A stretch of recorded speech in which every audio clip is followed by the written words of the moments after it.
So welcome to JG's Fight Talk, and with me now I've got Francis Croes. How you doing, Nice to meet Francis? you. I'm good, Joe. How are you, mate? Honestly, mate, you look dressed up, ready to go out. It Thanks looks for like having me. I've completely interrupted you going out. No, thanks for having me. Honestly, I appreciate it.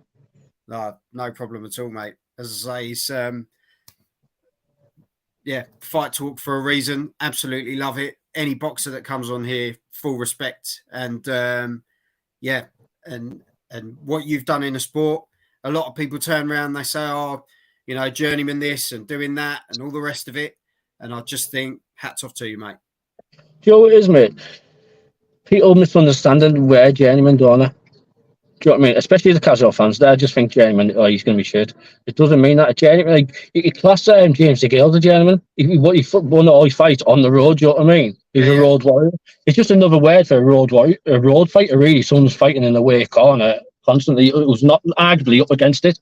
Obviously, journeyman like me, I did a lot against him where James DeGale, his team and everything, it was a bit more 50-50 in this way, but he's still winning against it. Like, so could you call James DeGale? Do you know what I mean? It's how looking into the word journeyman. Example, Sam Egginton. A lot of people, Well, he was meant to be a journeyman, wasn't he? He turned pro. He was just meant to be a journeyman, wasn't he? But he's just too rough and too much for like most of me. So what he lacks technically, he makes up physically, doesn't he? Mentally, do you know what I mean? He's not out of the fight. He's a nightmare. He's a general nightmare. He's anyone's hard night's work, and he doesn't matter who you are. He's giving you an hard night work unless you put him to sleep, which you can do that because he takes his shot to his face, doesn't he? Like, he doesn't have a defense. I do worry about him a bit when he retires, because the amount of shots he's took to his face, like, every fight's a war. It's an absolute dogfight in it. Every one he's in, even the ones that he wins. Ted Cheeseman, another one, fights with his chin out. He must be being contender for fight of the year every time he has a fight. Yeah. You know what I mean? He's that type of fight. He's brilliant to watch, brilliant for the fans, but he's long-term health. You need to learn how to move his head a bit more. But what works for him, doesn't it? He's got to a really high level. He's got this CV high level, mate. Everyone's got their own way of doing it. I'll tell you, well, before we start, big shout out to Anthony Fowler, who's retired. He's retired, doesn't he? Yeah. And, hats off to him. Made the right decision for his family and for business, and good luck to him. Wish him all the best. Well, Fowler had a great career in the amateurs, mate. He had a good career in the pros. He won a British title, didn't he? Did he have he never won the European, did he? He had the British, wasn't he? Yeah. I think he had the British title, mate. He fought some big names. Liam Smith. He fought who else did he box, Fowler? He has boxed some decent good names, hasn't he? Yeah, he's been in Scott Fitzgerald was a good fighter. He boxed him. Yeah, that was a good fight, that. Hey, it would have been a good fight. Fowler against Cheeseman. They never got on, did they? God, could you imagine? Yeah, that'd have been I'd have fancied Fowler to bang him out, like, to be honest, yeah. But Fowler, the thing is, when Ted's back's to the wall, he seemed to just turn up, didn't he? But he can retire happy, can't he? In proud. It's simple as that. Scott Fitzgerald, Harry Scarf, George Fortea, wasn't it? Scarf's a good fighter as well. Liam Smith. He's been in with some tough lads, but I do you know what? Hats off to him. Do the right decision by yourself. And he's retired, mate. He's retired with money. Do you know what I mean? Not how many fights can say that. He's retired with health and money, and he can also say he's ex-British champion. How many fights can no say that when they retire? I can't. Do you know what I mean? So you can retire happy. Do you know what though? We're here to talk about you. Like I said before, it's all about you for this one. And I know you're not one. But yeah, one of those guys that you can ask me anything you want on us. Talk boxing all night and talk about all the other fighters he loves. But we're here about you, Francis. You've had a great amateur and pro career. You've fought whoever's come in front of you. You've never turned away a fight. You've always worked hard. And I think there's no denying that, to be honest. But where did it all begin for you, Francis? Well, I was born premature one there with epilepsy and I have asthma. I had growth problems and stuff like that. I also had an eating disorder when I was young. So the doctor told my mum I'd never be able to do a contact sport in my life. And that like, I didn't like that. Do you know what I mean? I didn't like people tell me what type of life I can and can't have. I couldn't watch TV for longer than 2 hours as a kid because of my epilepsy. It was bad. So I used that as motivation, to start boxing. And the amateurs, I enjoyed the amateurs because I love boxing, but it's the Edgards that I didn't like it. Me, it wasn't my the pros was for me. That was when I turned pro. I thought, right, this is my career starting now. I can actually have a go. But Yeah. I wanted so I've got an old school mentality, mate. I want to be if I can call myself a world champion, I want to be say I'm a world champion because I've beat like every single body in my weight. It was meant to be the best. Do you know what I mean? I'm not saying I'm a world champion because I've sold loads of tickets. I'm a world champion because I beat everyone out there. No one could say they're better than me. That was my mentality. So I wanted to get to the top the quickest way possible, and for me, which was taking hard fights on the road. So when I got off my debut in Russia, 6-3s on the Eurosport, that was, I took it within an heartbeat, but maybe that was a bit too green to take that, do you know what I mean? Because when I got over there, there was a massive, like, it was a big occasion. When we were walking at the ring, all the fans were like screaming Russia. Like, it was intimidating me, especially if you haven't got to the pro before. And I think I just 2008? 2008. 2008, I think it was, yeah. Yeah. I think I just froze a bit on the night, mate. Do you know what I mean? When I got back home, I kicked myself, like I proper kicked myself because I thought that was a massive opportunity gone there. Because if I won that fight, Frank Maloney was going to sign me up. Me and Chris Riley, because we both went over there. We won that night. We had a deal with Frank Maloney to sign us up. And obviously, Riley got the draw. I got beat. Then I thought, after that, I took it, like, I looked at it a bit stupid because I thought myself, I've already got defeat my record now. I might just carry on keeping hard, like, taking hard fights. And I think my second fight back was Kieran Fowle, I think, in Bolton. Yeah. And I remember when I boxed him, right, I didn't know much of him when I got there because I used to get told who was fighting. Didn't used to do any research on him, mate. Like, I used to, if I knew who they were, I knew who they were. I didn't realise he was a top England amateur and stuff. Yeah, I didn't, mate. Honestly, I didn't know. Fucking Kieran Fisher's Sparrow and all that. But every single person was in there, for him. Because I was on about, it was because tell you what I was boxing off, Joe. Stewie Hall against Terry Flanagan. He boxing and he was on before me. I was thinking, why am I so late? I'm doing 4-3s against a kid, and it's like I've only my second pro fight, and I realised, mate, when after I did my ring walk, when he did his, I thought Ricky Hatton was coming out. The full stadium went absolute wild, and I mean it went wild for him. He had a lot of fans in, good passionate fans. So no offence, you've gone from Russia, probably the most intimidating place on the planet, to box, Manchester, to a crowd that is totally over this guy. You have no idea who he is. I didn't. Not until when I started clicking on the later shows going on when I was seeing like Terry Flanagan that on before me. But when he did his ring walk, I'm not even joking, I thought Ricky Hatton was fighting. The place went absolute wild, and he come out of Blue Moon because he was Ricky Hatton's biggest fan, wasn't he? I set myself in that corner there when I was waiting for him to do his walk. I kept facing my course. I didn't face the fans. I thought, I'm not going to, because I knew I learned from Russia. I said, I'm not letting this bother me. So I kept facing the corner. I thought to myself, I'm going to have to do something with him in the first minute here. Otherwise, he's going to just try and bully me for the full fight. So I remember him come flying out. He had a big work rate, didn't he? He come flying out, and I remember I clinched him, and I picked him up and I flung him on the floor. And I seen the shocking on his face. And I thought that was just my way of basically saying, I'm here for a fight. It was a good fight, but he beat me. Yeah, I think it went to points, wasn't it? It was 4 rounds. Yeah, points. Yeah, it was a good fight. I did want the rematch. I set my course when I got the fight. I'd have that rematch straight away with more notice. You know what I mean? Because it was a good fight. I enjoyed it, mate. Kieran was one of the few opponents who I boxed who was willing to stand and fight with me. Nice guy as well, Kieran. He's a top man, mate. Now, isn't he? He's doing well. He's absolutely killing it. He's smashing it, promoting, managing, and coaching. And when he always puts his videos on Facebook and all his video clips of him coaching, he looks like a top coach, to be honest. He actually does look like a real good coach, mate. But yeah, he's doing well. He was a good fight, King Fowle. He did went far. Then you went on, because you absolutely smashed it in 2009. I'm not going to lie. You then went. That was in March. Then in April, you went against Usman Ahmed. Then in May, you went against Kevin Coughlin. In the same month, at the end of the month, Paul Edwards. Then the next month, James Mulhern. And then November, Benjamin, is it? Peterloo in Switzerland. Yeah, in Switzerland. Yeah. And then right at the end of the year, in December, Lewis Browning. So you think you debuted in October 2008, and then you went on to have 1, 2, 3, 4, 5, 6, 7 fights the following year. And do It you know just what, shows mate? how tough you are, Francis. I'm not going to And lie, mate. to be honest with you, though, I thought I won at least 4 or 5 of them fights, you know. The ones you just named there, I beat Moen, definitely beat him. And when I boxed him, right, Chris Riley boxed on the same night in Liverpool Olympia.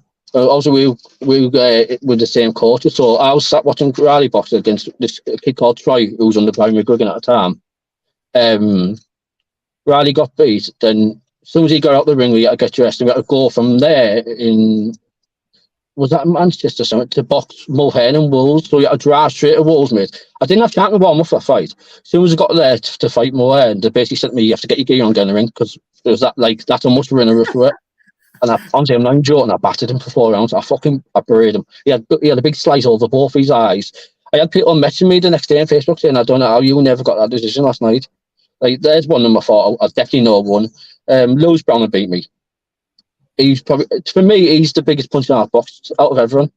Oh, really? Like, yeah, I know, like, Butler, not all of them have got better knockout records. But when Lewis Brown nipped me in the first round, I seen stars straight away.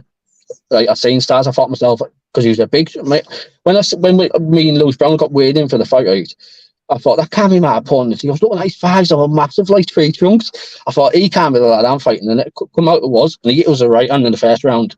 I seen stars straight away. I thought, I set myself, it was 6-3s, I think it was. I said to myself, I'm going to have to get myself as close as I can to him for the rest of this fight to basically to manipulate his power. And also, it'll make him believe that no matter what he's hitting me with, you know, it's not hurting me, do you know what I mean? So it mentally beat him during the fight. I bet deep down you were thinking, "Fucking hell, this hurts." Oh, mate, it's the first time I seen stars, I thought, I hope he knocks me out soon if he has to keep going this 6 rounds. Because he hit hard, Lewis Brown, he did. Yeah, so I got as close as I can to him as for the rest of the fight, and we just basically could have put a cloth over us for that fight. But me being that close to him also minimises him being able to load up the shots, which they don't realise at the time. So even though he's still hitting your hard, and not his like knockout punches where he would have if he had a bit of space of time in between. So that's how I managed to get through the fight. But he did deserve to beat me, Brown. And I beat Coughlin. I don't know how he got that. That was a joke. I beat Usman Ahmed twice for me. I believe I beat him both times. Who else was on that list there? Paul does. He beat me, like, to be fair. Yeah, you finished the year with Lewis Browning. Then the next year, I think you had pretty much about 6-7 months off before you went against Tassif Khan, and then you rammed in. I don't know how you did it. So your first fight of 2010 was in July against Tassif Khan. Then in November, you went against Yanku Yenev, where you won by TK in the first round. Then November 27th, Kevin Satchel. Then 4th of December, you went against Chris Edwards. And then the 15th of December, Jamie Conlon. So it's almost like you got to the end of 2009 and thought, I'm going to have a bit of a break. You had a bit of time out, and then bang, you shoved all your fights in about 3 months.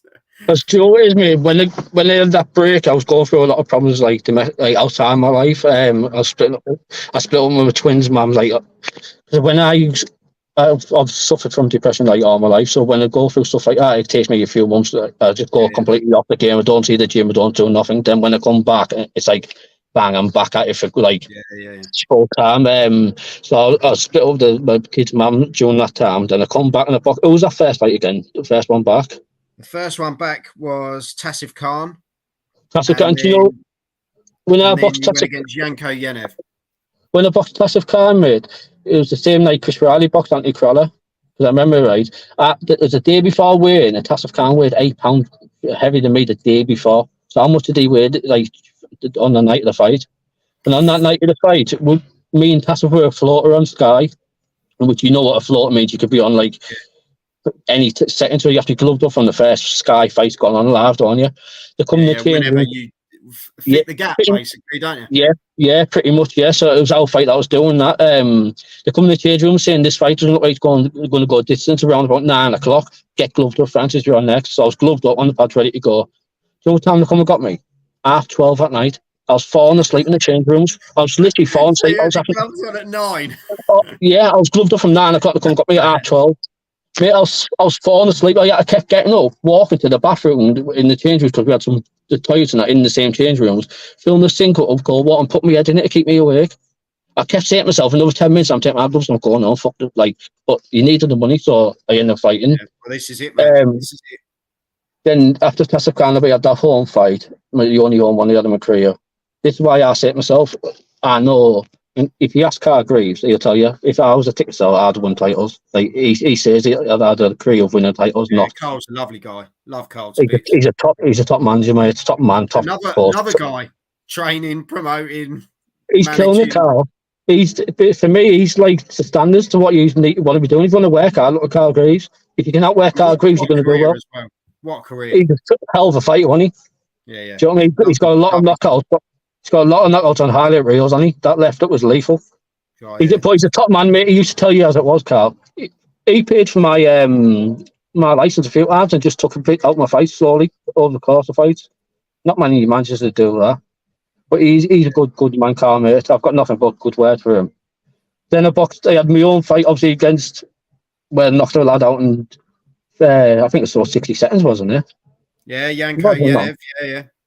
But I know for a fact if I was a ticket seller and I was fighting these journeymen, that's what I would have been doing. I'd have been putting them weight like early.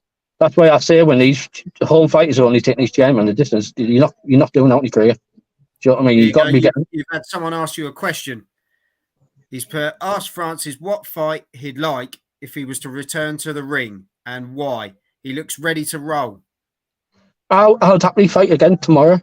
I would come back with the fight, Francis. If looking at the current crop, it was a top 10 in the flyweights now. It was a top 10 in the flyweights now.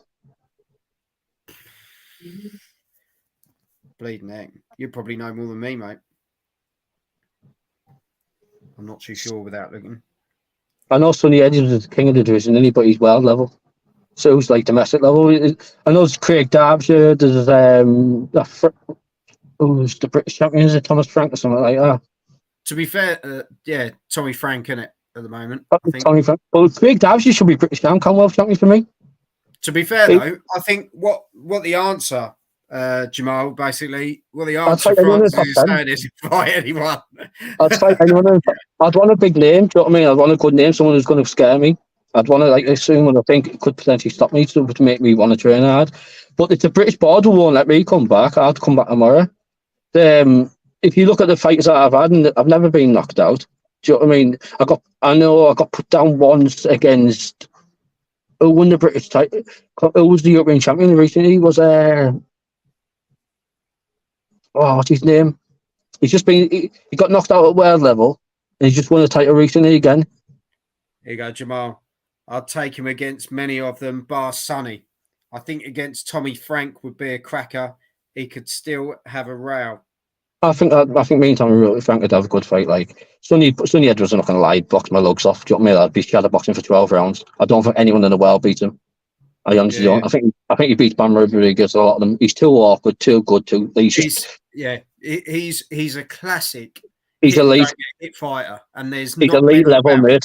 Yeah, he's mentally elite as well, and that's the difference between world. That's the difference between world class and elite for me. The mentality. You know what I mean? He's elite. I think he beats a lot of them. I honestly do. But I wouldn't. Where were we? Should we say where were we? Well, do you know what would be probably the best for the fans to watch? Probably me and Craig Derbyshire. It'd be a cracking fight to watch between the fans. Yeah, honestly would, because Craig Derbyshire's all action and he's fit as a fiddle. Yeah, there you go. 100%. Sonny is the boss of the division for Sonny sure. Sonny's a king division, mate. He beats Martinez, a lot of them. They're avoiding him. Do you know what I mean? It's not him avoiding them. They don't want him because I know even if you do beat him, you're going to look horrible against him. He's hard work. You're not going to look good against Sonny. Well, here we are. Where were we with you? Kevin Satchel, and then in 2011, January, Martin Power in February, Paul Butler, April, Chris Hoy in November, the 1st of November, and then you had Usman Ahmed on the 11th of November.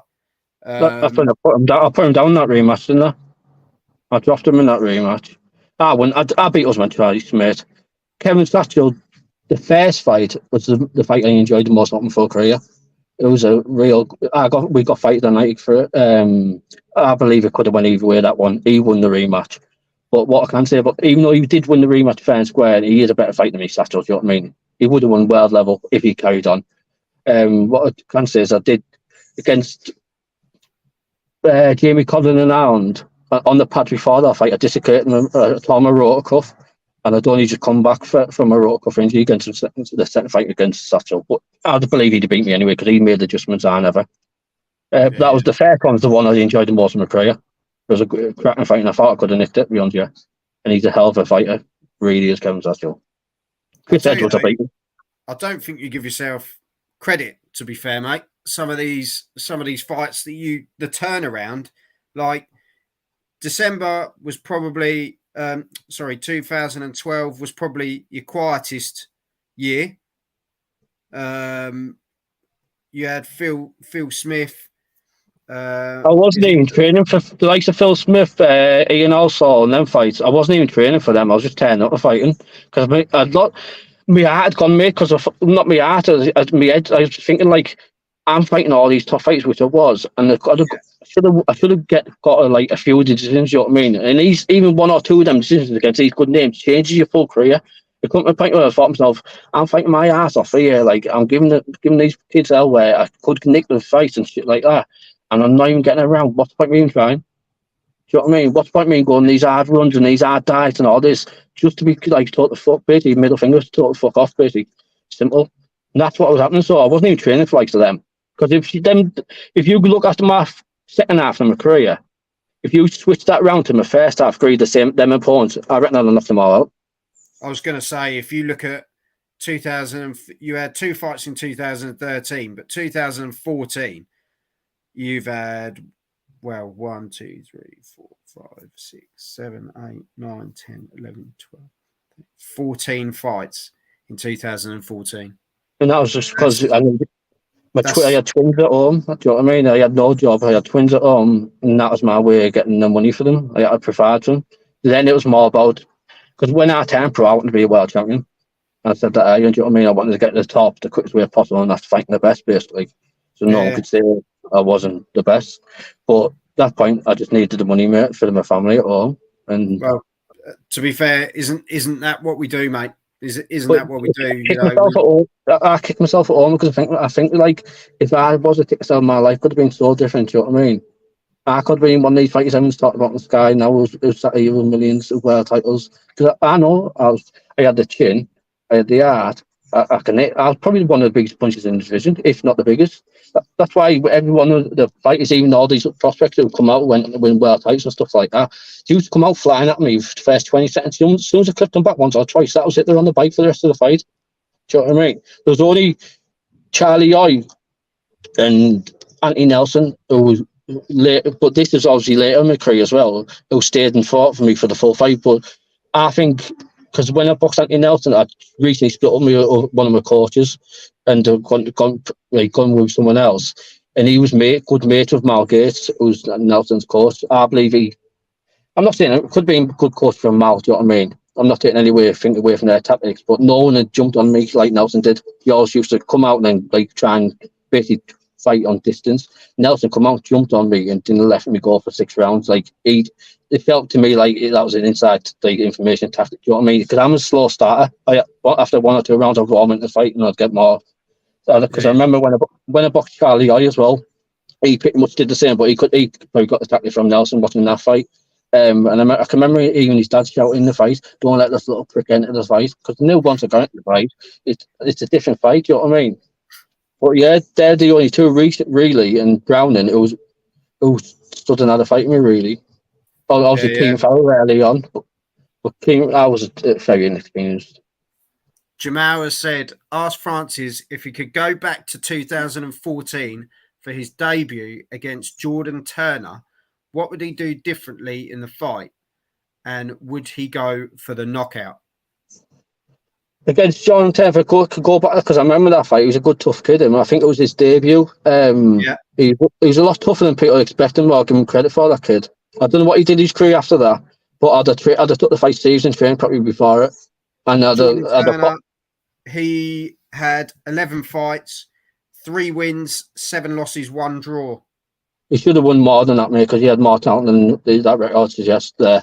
But if I'd have took the fight serious and I'd have fought him the same way as I fought like Sacho and that, and I think I probably would have stopped him. But it's too late, and there's too many ifs and buts. For most of my career, I trained myself.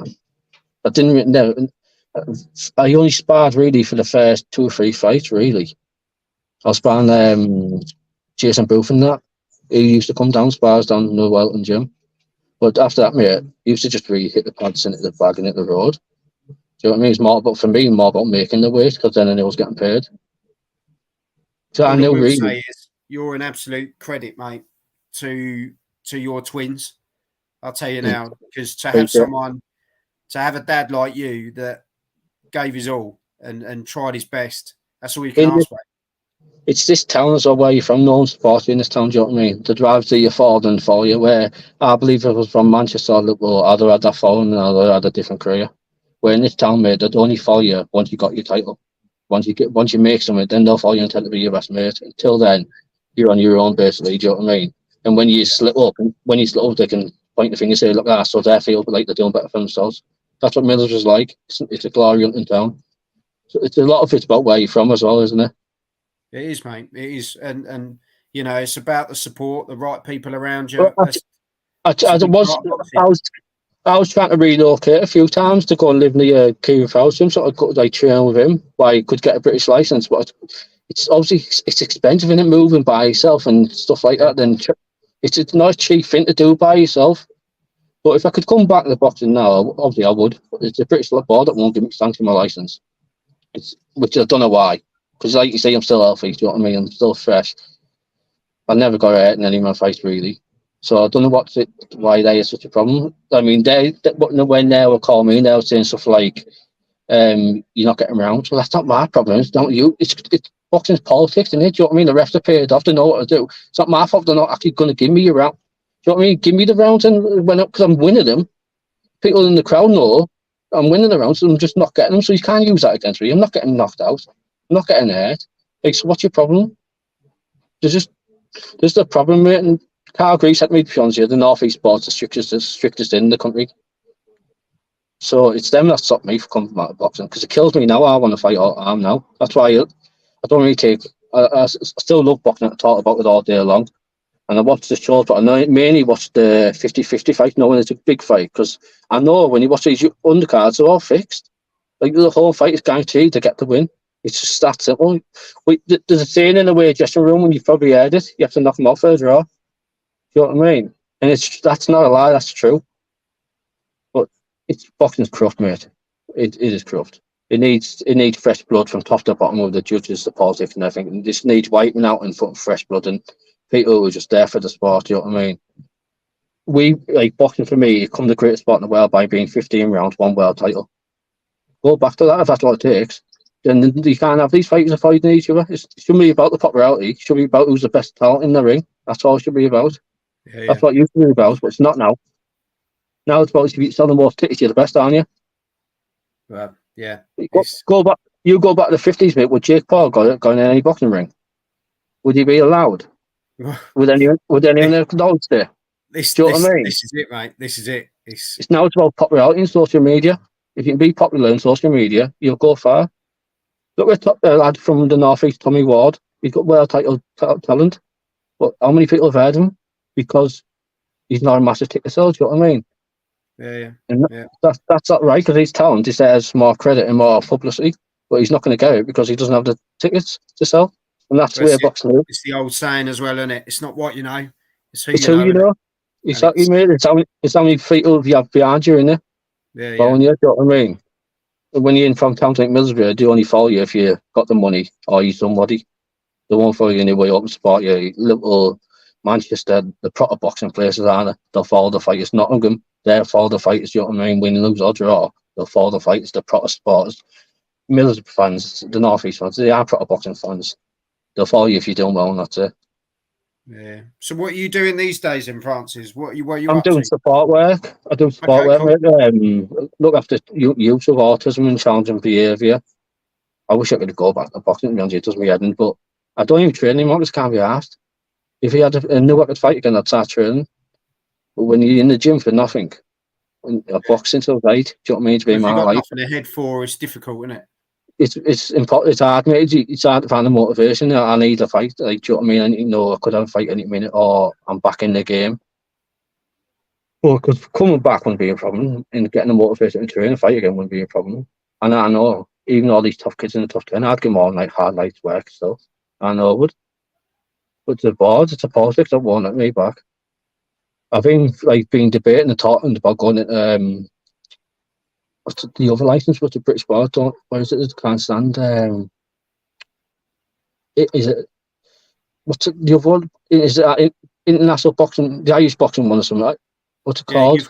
you've got there's Bieber, and Baby, there, that's the one. I've actually been talking to the chairman of that and one of the coaches and that about like getting a license and that. But my dream's always been with a British license, really, like having winning a British title or a world title. And it's a big, obviously, it's still a massive organisation, and the professional fights are given more credit. It's don't know when you've had your asset and one, it's hard to get motivated for something else. yeah. But I No, don't I know, mate. totally get it, mate. But do you know Oh, what? What an amazing thing you're doing now. Because I tell you, I did care work for 10 years, it's and stressful, isn't it? it's to give back and to look after people and to do Well, what the you're fun, doing.